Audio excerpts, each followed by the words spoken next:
우리 함께 읽겠습니다. 여호와께서 사탄에게 이르시되 네가 내 종 욥을 주의하여 보았느냐. 그와 같이 온전하고 정직하여 하나님을 경외하며 악에서 떠난 자는 세상에 없느니라. 사탄이 여호와께 대답하여 이르되 욥이 어찌 까닭 없이 하나님을 경외하리까. 주께서 그와 그의 집과 그의 모든 소유물을 울타리로 두르심 때문이 아니니까. 주께서 그의 손으로 하는 바를 복되게 하사 그의 소유물이 땅에 넘치게 하셨음이니이다. 아멘. 경외는 하나님을 원망하지 않는 것이다. 하나님께서 욥을 칭찬하시는데 욥은 하나님께 칭찬을 받은 사람. 그러니까 얼마나 하나님이 칭찬하셨으면 사탄에게까지 하나님께서 욥을 자랑하실 만큼 칭찬을 받은 사람. 여러분, 하나님께 칭찬을 받았다는 말은요, 잘 살았다는 뜻이에요. 잘 살았다. 성공하는 인생을 살았다, 이런 뜻입니다. 그러니까 우리가 언젠가는 다 하나님 앞에 서게 될 텐데 그때 오늘 우리의 삶을 하나님이 심판하신단 말이에요. 죄와 사망에서 우리의 모든 심판은 다 끝났지만 오늘 우리에게 상급을 주시기 위한 하나님의 심판이 있어서 내가 어떻게 살았는가 하나님이 평가하실 때 우리는 그때 욥처럼 하나님 앞에서 너 참 잘 살았다. 내가 만든 목적대로, 내 뜻대로, 내가 의도한 대로 그 목적에 맞게 잘 살았다. 여러분, 우리가 이런 얘기를 들어야지 내가 너를 잘 만들었는데 내 목적대로, 내 뜻대로 네가 못 살았구나, 여러분, 이런 말을 들으면 우리는 돌이킬 수 없어요. 지금 이 땅에서는 우리에게 기회가 있지만 그날 그곳에서는 기회가 없어요. 그런데 욥이 어떻게 살았기에 하나님의 칭찬을 받았는가? 그가 어떻게 살았기에 성공하는 인생, 잘 산 인생이라 하나님께 칭찬을 받았을까? 돈이 많아서 부자가 됐기 때문에 아니면은 유명한 사람이 됐기 때문에 그렇지 않죠. 오늘 말씀에 보면 하나님을 경외했기 때문에 그가 잘 사는 인생이었다. 여호와께서 사탄에게 이르시되 네가 내 종 욥을 주의하여 보았느냐.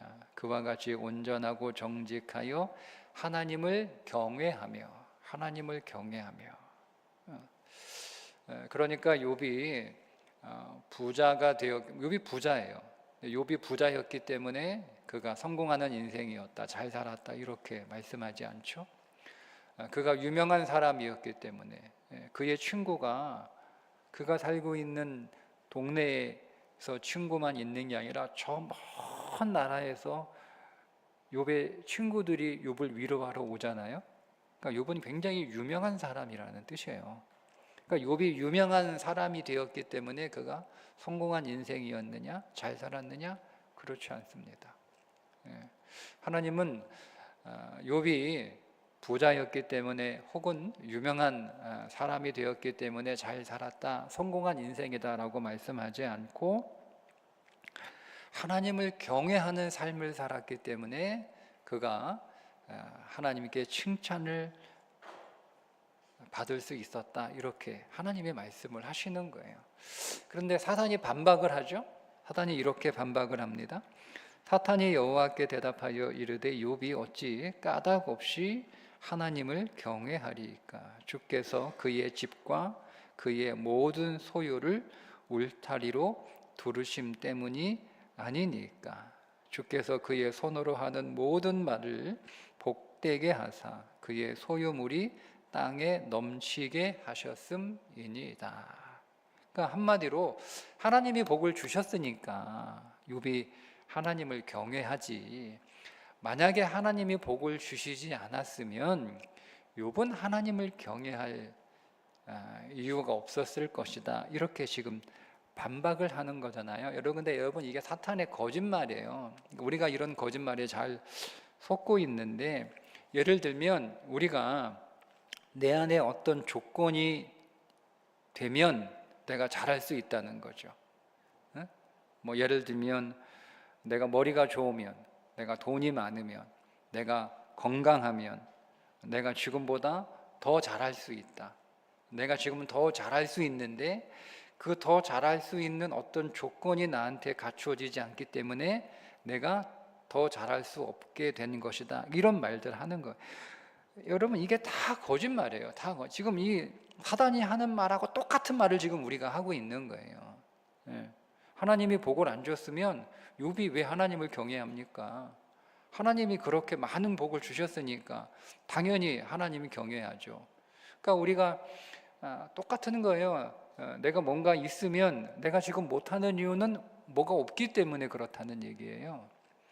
나도 너처럼 뭐 있으면, 나도 너처럼 좀 더 삶이 지금보다 훨씬 나으면, 내 형편이 더 좋아지면 내가 더 잘할 수 있다. 이게 지금 사탄이 하는 이야기를 우리가 똑같이 따라하는 것이다 라고 생각하시면 돼요. 그래서 사탄이 욥에게 지금 있는 것들을 다 가져가면 욥은 하나님을 더 이상 경외하지 않을 것이다, 이렇게 반박을 합니다.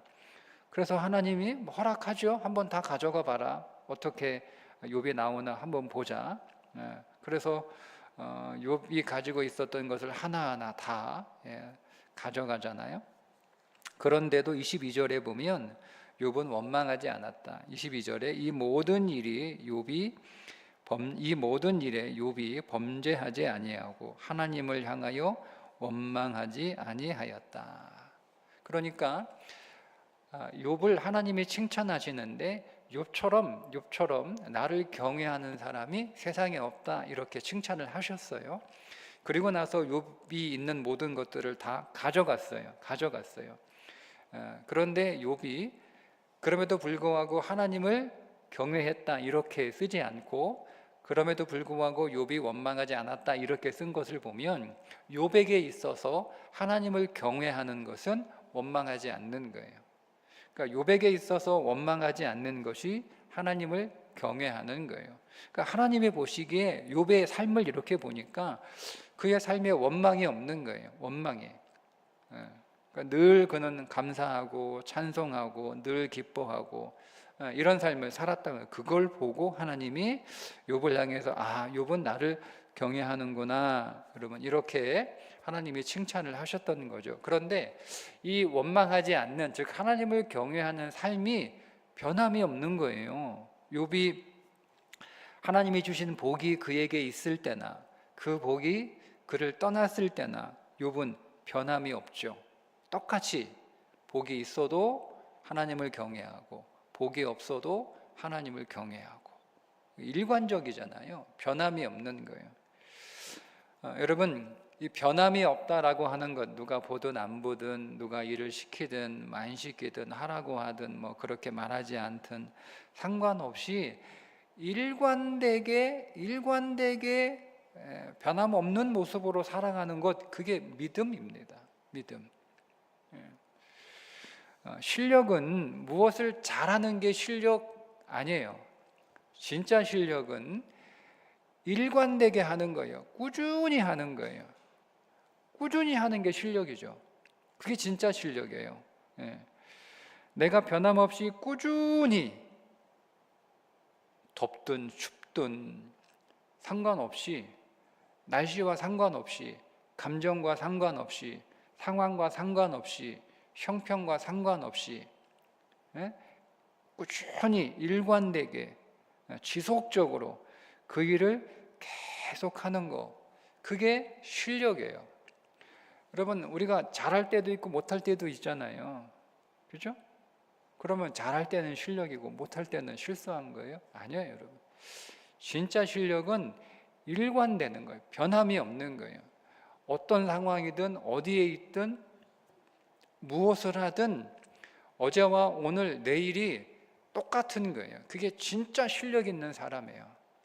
그러니까 우리가 정말 실력 있는 사람이 되고 싶으면 지금 내가 뭐 공부를 열심히 해서 성적을 조금 더 올린다, 여러분 그게 여러분 중요한 게 아니고 성적은 올라갈 수도 있고 내려갈 수도 있는 거잖아요. 그거와 상관없이 내가 일관되게 지속적으로 꾸준히 변함없이 내가 내 삶을 이렇게 가져갈 수 있는 것, 그거를 훈련하는 게 제일 좋아요. 그거를. 아니 기분 좋을 때는 공부 더 열심히 할 수 있잖아요. 근데 기분 나쁘면 공부 안 해. 그러잖아요, 그죠?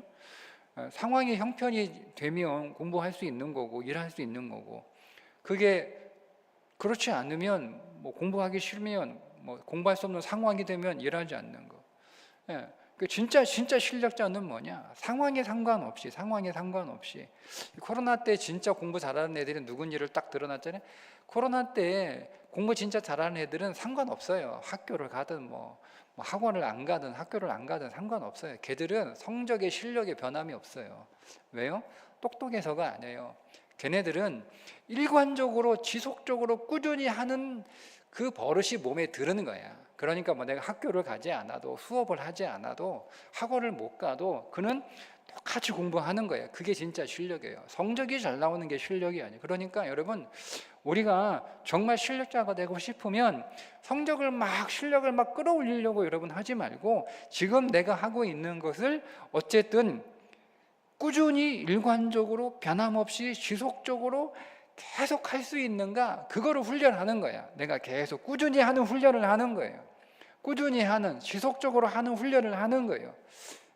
그러면 그것이 오늘 나의 삶의 습관이 되어버리고, 그것이 나라고 하는 사람의 어떤 체질이 되어버리면 그 사람은 반드시 실력자가 돼요. 반드시 안 될 수가 없는 거죠. 그러니까 욥이 그런 사람이었던 거예요.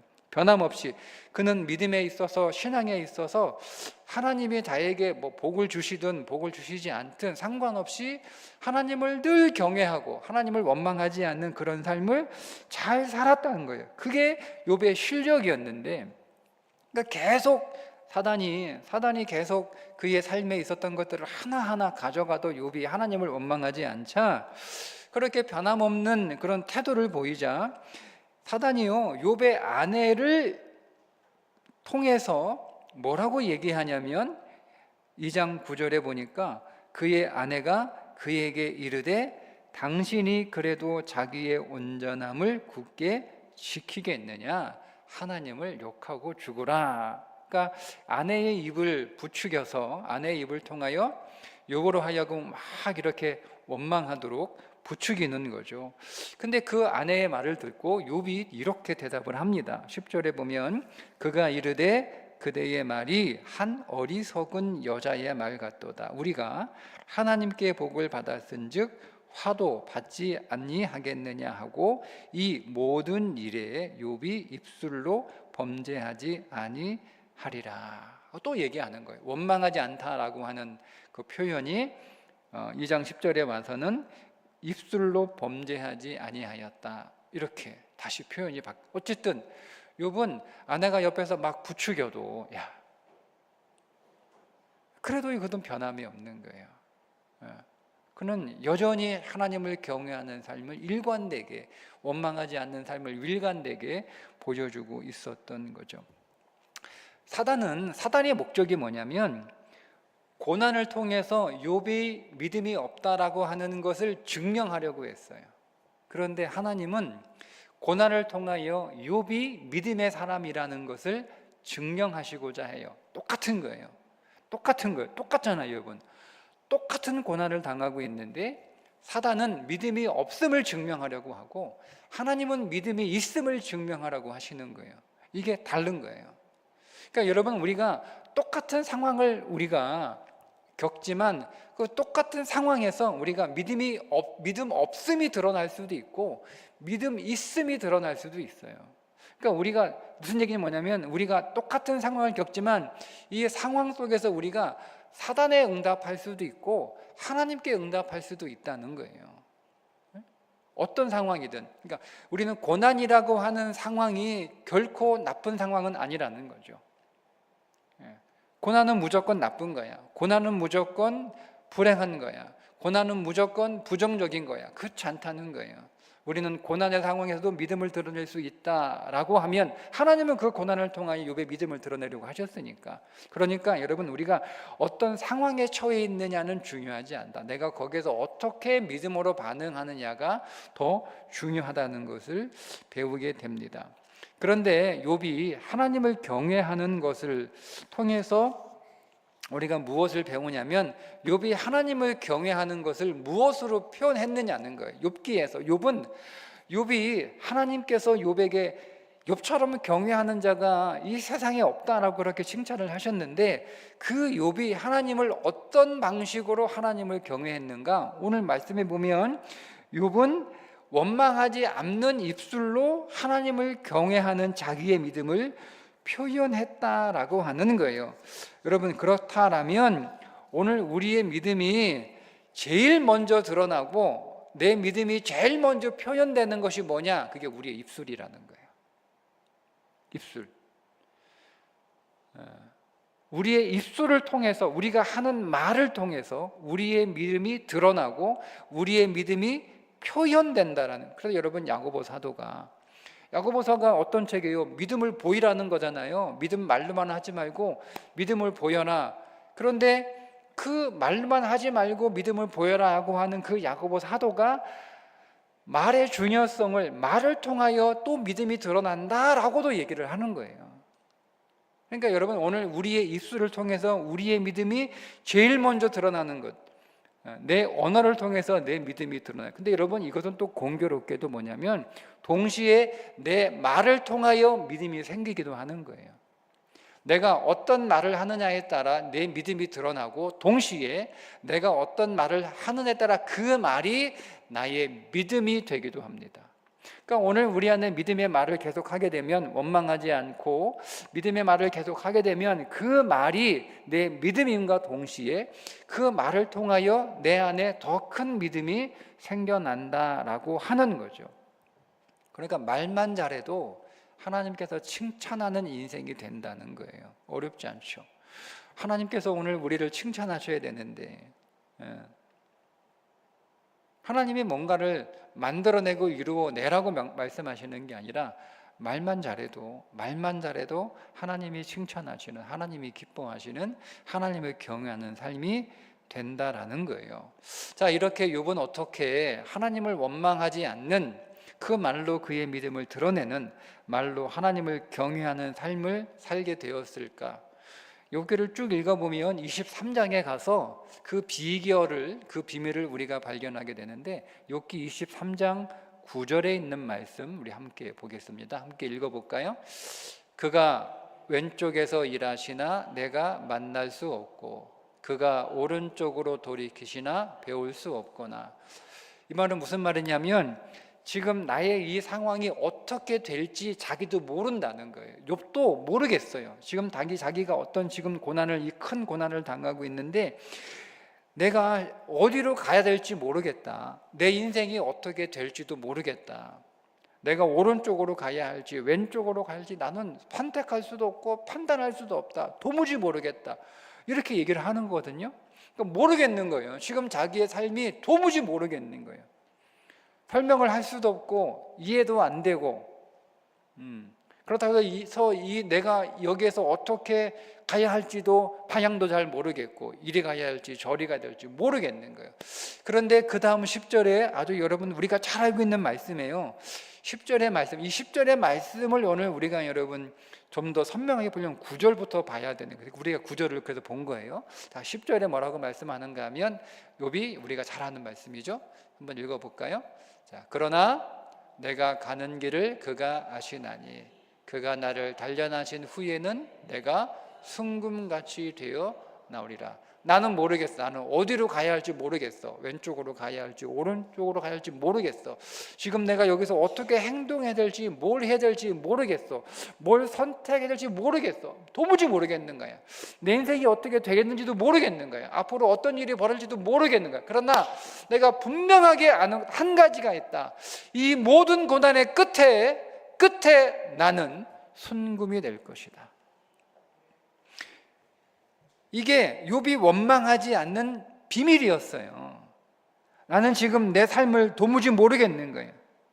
그러나 내 삶의 끝에서 나는 반드시 순금이 되어 나올 것이라고 하는 확신, 그 확신이 있었기 때문에 원망하지 않았던 거죠. 그게 어떤 확신이냐면 하나님이 나를 그렇게 만들어 내실 거라는 거예요. 하나님이 지금 나의 이 모든 고난을, 나의 이 모든 삶을 헛되게 하지 않을 것이다 라고 하는 하나님에 대한 믿음, 그 믿음이 있으니까 하나님께 대하여 원망하지 않았던 거죠. 여러분, 하나님이 욥을 기뻐했던 것은 욥이 듣기 싫은 소리를 하지 않아서가 아니에요. 우리는 뭐 누가 막 짜증내는 소리하고 막 원망하는 소리하고 불평하는 소리하면 듣기 싫잖아요. 근데 그 소리가 듣기 싫어서 하나님이 욥은 듣기 싫은 소리를 안 해. 그래서 하나님이 욥을 기뻐하신 게 아니라 하나님이 욥이 원망하지 않는 것을 통해서 하나님이 무엇을 보셨냐면 하나님을 믿고 하나님을 신뢰하는 믿음을 본 거예요. 그러니까 하나님을 경외한다라고 하는 것은 하나님을 믿는다는 거예요. 하나님이 욥을 칭찬할 때 이 온 세상에서 욥처럼 나를 믿는 사람이 없다는 거예요. 많은 하나님을 믿는 사람들이 있었는데 욥만큼 나를 전적으로 신뢰하는 사람, 욥만큼 나를 믿는 사람이 없었다는 거예요. 그러니까 그게 하나님을 경외하는 믿음으로 하나님을 보신 거죠. 그렇게 하나님을 믿고 하나님을 신뢰하고 하나님에 대한 확신이 있으니까 하나님이 내 삶을 헛되게 만드시지 않으실 거라는 거죠. 하나님은 나의 이 고난, 나의 이 아픔, 나의 이 고통, 나의 이 슬픔, 나의 이 눈물, 나의 이 괴로움, 이 모든 것들을 하나님은 헛되게 만들지 않으실 것이다. 이 모든 것들을 하나님은 다 사용하셔서 결국 이 길 끝에서 나는 순금이 되어 나올 것이다 라고 하는 것을 욥이 확신했다는 거예요. 그게 믿음이죠. 그러니까 원망은 믿음이에요. 믿음. 원망하지 않는 것. 그럼 여러분, 원망은 뭐겠어요? 원망은 믿음 없음이에요. 뭘 믿어요? 누구를 못 믿어요? 하나님을 못 믿는 거예요. 하나님을 믿는 거예요. 성경에서 원망이 무엇인지를 잘 우리들에게 가르쳐주는 사건이 민수기 14장에 있는 사건들입니다. 가나안 정탐을 하고 와서 12명의 사람들이 보고를 하죠. 그 보고를 들은 백성들이 원망을 했다라고 말씀하고 있어요. 말씀을 좀 보면서 민수기 14장 2절에 보면 한번 읽어보겠습니다. 이스라엘 자손이 다 모세와 아론을 원망하며 온 회중이 그들에게 이르되 우리가 애굽 땅에서 죽었거나 이 광야에서 죽었으면 좋았을 것을 원망하는 거예요. 그 보고를 듣고 원망하는 거예요. 자, 그 다음은 27절에 보면 나를 원망하는 이 악한 회중에게 내가 어느 때까지 참으랴. 이스라엘 자손이 나를 향하여 원망하는 바 그 원망하는 말을 내가 들었노라. 그 원망하는 말을, 사실은 모세와 아론, 특별히 모세를 향하여 원망을 했을 거 아니에요. 그런데 하나님은 그 원망하는 말을 하나님을 향해서 원망하는 말로 들으셨다는 거예요. 네. 여러분, 우리가 누군가를 원망해. 우리가 누군가 원망할 수 있죠? 그죠? 네. 뭐 아내는 남편 원망할 수 있고, 남편은 아내 원망할 수 있고, 부모는 자녀들을 원망할 수 있고, 자녀는 또 부모 원망할 수도 있고, 우리는 누군가에게 원망을 하는데 그게 하나님한테 하는 거라고는 생각하지 않잖아요. 그죠? 근데 하나님은 우리가 사람에게 하는 원망, 우리가 어떤 환경에 대한 원망, 그 원망을 하나님을 향한 원망으로 들으신다는 거예요. 내가 언제 하나님 원망했어요? 너 아내한테 원망했잖아. 내가 언제 하나님한테 원망했어? 너 남편한테 원망했잖아. 내가 언제 하나님 원망했어? 너 자식들 원망했잖아. 내가 언제 원망했어요? 너 부모 원망했잖아. 내가 언제 원망했어요? 너 춥다고 원망했잖아. 내가 언제 원망했어요? 너 덥다고 원망했잖아. 근데 그걸 다 하나님은 하나님을 향한 원망으로 듣는 거예요. 왜 그럴까요? 왜 그럴까요? 우리의 인생의 주권이 누구에게 있습니까? 하나님께 있습니다. 지금 여러분의 인생의 주권이 누구에게 있습니까? 여러분의 인생이 누구 손에 있습니까? 여러분의 인생의 손이 남편에게 있습니까? 그러니까 내 인생의 손이 남편에게 있다고 생각하는 사람은 남편 원망하겠죠. 내 인생의 손이 아내에게 달렸다고 생각하는 사람은 아내 원망하겠죠. 내 인생이 부모에게 달렸다라고 생각하는 사람은 부모에게 원망을 할 거고, 내 인생이 내가 저는 환경에 달려 있다고 생각하면 환경 원망하겠죠. 그런데 여러분, 이스라엘 백성들의 인생은 하나님 손에 있는 거예요.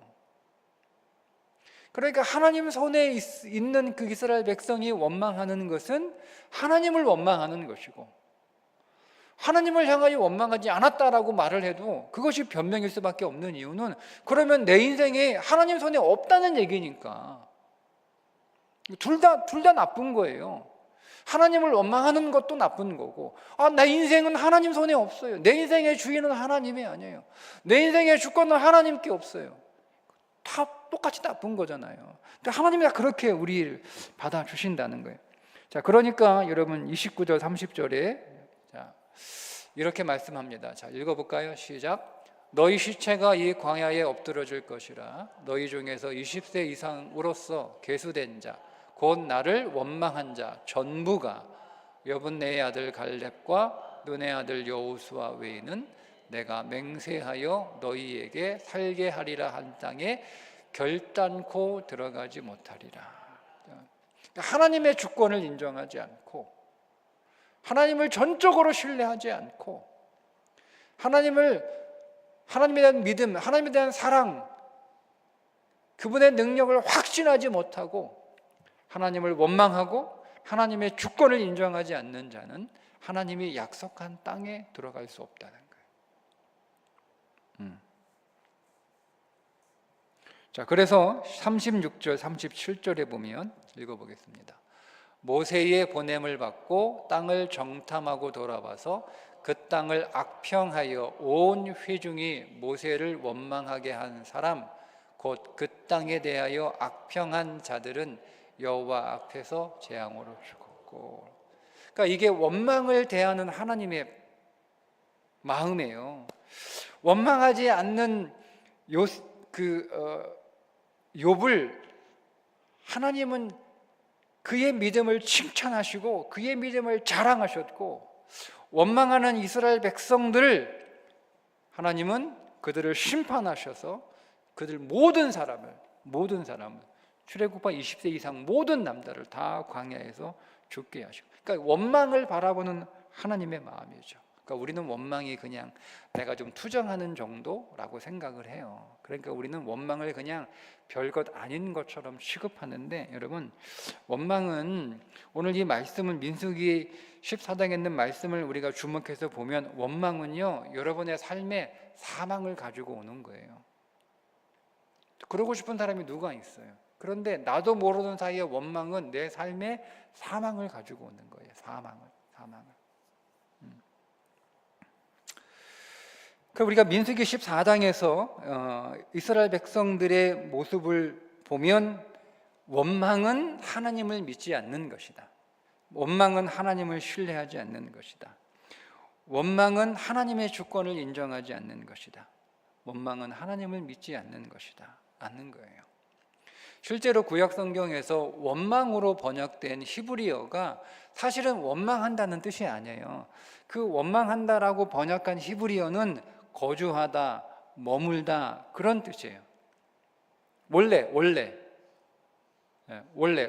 거주한다, 원래 머물다, 이런 뜻이거든요. 근데 우리 성경은 그것을 번역할 때 원망이라고 번역을 했어요. 근데 왜 이렇게 번역을 했을까? 한번 제가 생각을 해보니까, 원망은 내가 그게 어딘가 머물고 어디가 거주한다는 건 그게 내 집이라는 뜻이잖아요. 내가 내 인생의 집에 내가 머물고 있는데 거기에 뭐가 없는 거예요. 원망한다라고 해서 내 인생의 집 안에 있어야 할 무엇이 없는 거예요. 그러니까 내 인생의 집에 내가 기대하고 내가 생각한 것이 있으면 우리가 원망하지 않죠. 그죠? 그러니까 내가 생각하고 기대하는 것이 우리 집에 없는 거야. 나는 우리 집에 돈이 있을 것을 기대했는데 우리 집에 돈이 없으니까, 우리 집에 건강이 있을 거라고 생각했는데 우리 집에 건강이 없으니까, 그러니까 이게 내 인생의 집에 마땅히 있어야 할 것이 없을 때 우리는 원망하는 건데, 성경은 그 인생의 집에 무엇이 없을 때 원망했냐고 말씀하는가 하면 하나님이 없을 때 원망한다는 거예요. 그러니까 이스라엘 백성들이 하나님을 원망할 때 그들의 인생의 집안에 누가 없다는 거예요? 하나님이 없다는 거예요. 하나님이 없다는 거예요. 하나님이 없어서 그들은 원망하는 거죠. 하나님이 없기 때문에 그들은 원망할 수밖에 없었다라고 성경은 말씀하고 있는 거예요. 그래서 원망한다라고 번역을 했던 것은 아닐까. 그러니까 여러분, 욥이 원망하지 않았던 이유는 뭐예요? 자기 인생 안에 하나님이 계셨음을 믿는 거예요. 그가 있었던 돈이 사라졌어요. 그가 있었던 집이 사라졌어요. 그가 있었던 자녀들이 사라졌어요. 그가 있었던 건강도 사라졌어요. 그것들이 다 사라진 거잖아요. 다 우리가 원하는 것들이잖아요. 다 우리가 있어야 될 것들, 우리가 마땅히 우리 인생 안에 있어야 될 것들이라고 생각하는 것들이잖아요. 근데 이것들이 다 하나씩 하나씩 사라졌어요. 근데 그것이 하나씩 하나씩 사라짐에도 불구하고 욥이 원망하지 않았던 것은 욥에게 뭐가 있었다는 거예요? 하나님이 계셨다는 거예요. 그러니까 그런 것들이 다 하나씩 하나씩 사라져서 자기가 빈 털터리가 돼도 하나님이 계시면 나는 다 가진 것이고,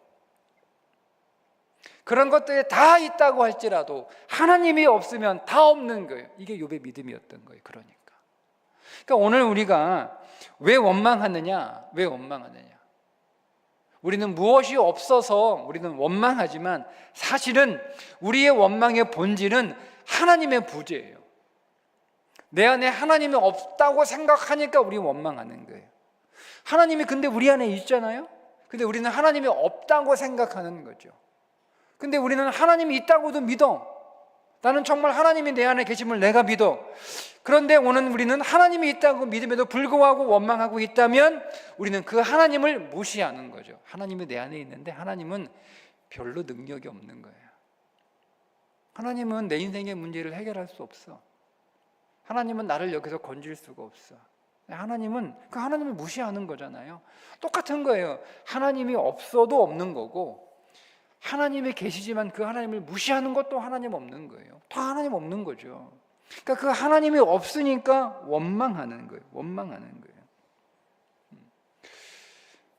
우리가 가나안 땅을 40일간 정탐하고 돌아왔던 12명의 사람들 가운데 10명의 사람들은 악평하잖아요. 악평. 못 들어가. 우리는 그 땅에 들어갈 수가 없어. 거기에 살고 있는 거인들은 어마어마하고 우리는 그들을 이길 수 없어. 그 땅의 성은 너무 견고해서 우리가 그 성을 열고 들어갈 수가 없어. 악평하는데 2명의 사람은 그들과는 다른 보고를 하잖아요. 근데 그들이 이렇게 보고합니다. 하나님이 기뻐하시면, 이렇게 보고해요. 하나님이 기뻐하시면. 여러분, 하나님이 기뻐하시면 이게 무슨 의미입니까? 하나님이 기뻐하신다는 뜻이에요. 지금 가나안 땅에 들어가는 건 하나님이 기뻐하시는 거야. 가나안 땅에 들어가는 하나님이 원하시는 거야. 가나안 땅에 들어가는 건 하나님의 계획이야. 이게 기뻐하시면이라고 보고했던 2 사람의 믿음이었어요. 그러니까 하나님의 뜻이니까, 하나님이 원하시는 거니까 못 들어갈 이유가 없죠. 그러니까 이 여호수아와 갈렙의 마음 안에는 뭐가 있었냐면 하나님이 계셨던 거예요. 그런데 10명의 사람들은 뭐가 없는 거예요. 그래서 하나님이 없는 거예요. 그들의 마음 안에는 거인들만 있었고 거대한 성만 가득 차 있었지 하나님은 없었어요. 똑같아요. 여러분, 우리 안에 무엇이 있습니까? 우리 안에 무엇이 있나요? 여러분, 우리 안에도 이 10명의 사람들처럼 큰 거인들만 우리 안에 있고 견고한 성만 우리 안에 있고 하나님은 없어. 그럼 우리도 원망하는 거예요. 그런데 우리 안에 하나님이 계시면, 여러분 안에 하나님이 계시면, 그러니까 여러분, 오늘 우리의 마음 안에 자리 잡고 있는 게 뭐냐? 하나님은 내 마음에 계신가? 하나님은 진실로 내 마음에 계신가? 네. 하나님이 우리의 머릿속에 있는 하나님이 아니고 하나님이 오늘 우리의 심령 속에 계신가? 근데 하나님이 계셔도요, 그 하나님이 내 인생의 주인이면 소용없어요. 주인이 아니면. 하나님이 내 안에 계시는데 그 하나님이 내 삶의 주인이신가? 그 하나님이 내 삶을 통치하시고 내 삶의 주권이 그분에게 있는가? 그분이 내 삶을 인도해 가시는가? 내가 그걸 믿는가? 시편 128편 1절에 하나님을 경외하며 그의 길을 걷는 자마다 복이 있다, 이렇게 말씀하고 있습니다. 하나님을 경외하는 자마다 복이 있다. 하나님을 인정하고 하나님을 신뢰하고 하나님을 믿고 우리 마음 가운데 하나님이 계시면 그 인생은 복이 있는 인생이다, 이렇게 말씀하고 있죠. 여러분, 오늘 우리의 모든 삶의 끝에는 지금 우리가 어떤 삶을 살아가고 있든 그 삶의 마지막 끝에는 욥처럼 순금이 나를 기다리고 있다고 믿으시기 바랍니다. 우리 안에 하나님이 없으면 다 없는 거예요. 그런데 우리 안에 하나님이 계시면 다 있는 거예요. 그분은 만유이시니까. 그분은 모든 것이니까. 우리는 주님이 있으면 우리는 모든 것이 다 있는 거예요. 그래서 오늘 우리의 입술이 원망하는 입술이 아니라 사람을 향해서도 원망하지 마세요. 여러분, 욥기 마지막에 욥이 뭐 하죠? 친구들을 축복하죠. 여러분, 하나님을 향하여 원망하지 않는 자는요, 사람을 향해서 원망하지 않는다는 거예요. 여러분, 요셉이 자기를 팔았고 자기를 그렇게 죽을 고생시켰던 형들을 만났을 때 그 형들을 향하여 원망하지 않지 않습니까? 원망 안 하잖아요. 형들을 용서한다는 말도 안 해요. 하나님이 나를 먼저 보낸 거예요. 형들이 나 보낸 거 아니라. 여러분, 그러니까 우리가 하나님을 원망하지 않는 삶은 사람을 향하여 원망하지 않는 삶으로 나타나는 거예요. 그것이 축복하는 삶이고 그것이 용서하는 삶이고. 그러니까 오늘 우리가 사람을 향해서 원망하지도 말고 환경을 향하여 원망하지도 말고 우리가 오히려 사람들을 축복하고 그 사람들을 용서하는 삶을 먼저 우리의 삶에서 살아내는 거예요. 그게 믿음의 승리죠. 내가 사람을 향하여 얼마든지 원망할 수 있는데 내가 그 사람을 원망하지 않고 그 사람을 축복하는 거, 그게 우리가 믿음 안에서 승리하는 거예요. 내가 그 사람을 미워할 수 있지만 내가 그 사람을 미워하지 않고 그 사람을 용서하는 거, 우리가 믿음 안에서 승리하는 삶을 살아가는 거예요. 그때 오늘 우리는 우리의 심령 안에서 하나님을 진실로 원망하지 않는, 여러분, 우리가 오늘 말씀을 통해서 기도하면서 우리가 하나님 원망하지 않아요, 하나님 원망하지 않겠습니다, 하나님의 주권을 이렇게 우리가 기도할 수 있어요. 근데 여러분, 우리가 그렇게 기도하고 돌아가서 환경 원망하고 하나님은 원망하지 않지만 사람 원망하고 사람 때문에 짜증나고 여러분, 그러면 우리가 했던 기도가 무슨 소용이 있어요? 아무런 의미 없는 거예요. 신앙은 실제적인 거예요. 신앙은 추상적이지 않아요. 신앙은 구체적인 거예요. 오늘 우리의 삶을 통해서, 오늘 우리의 입술을 통해서 믿음은 고백되고 표현돼야 되는 거예요. 저 멀리 계신 보이지 않는 하나님, 원망하지 않는 것으로 우리가 더 이상 오늘 우리의 신앙을 만족하지 말고 내 곁에 있는 사람들을 향해서 내가 원망하지 않는 것, 탓하지 않는 것, 오히려 그들을 축복하는 것, 오히려 그들에게 감사하는 것. 여러분, 그러니까 감사로 축복하는. 이번 주에 적용하셨나요? 우리가 가족들 만나고 친척들 만났는데 여러분, 감사로 축복하셨나요? 감사합니다. 믿음은 실제이어야 되는 거예요.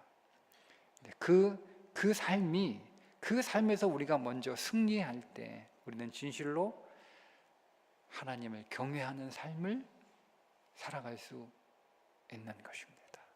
오늘 우리가 함께 기도할 때 오늘 우리의 기도가 그저 구호가 되지 않고 그저 오늘 우리의 웅변이 되지 않고 그 기도가 오늘 우리의 삶으로 이어지는 실제가 될 수 있기를 주님의 이름으로 축복합니다.